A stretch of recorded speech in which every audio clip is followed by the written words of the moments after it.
Hello guys, magandang araw.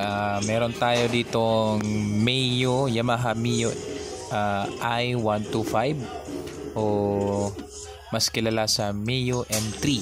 So ang problema niya ngayon guys ay meron siyang error 28. So ang ibig sabihin niyan ay overheat o may problema yung kanyang map sensor doon sa may head na map sensor niya na nagde-detect ng overheat, or kaya sira or putol na.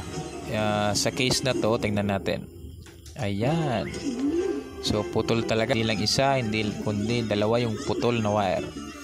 So idudugtong lang natin yan at i-check natin ulit.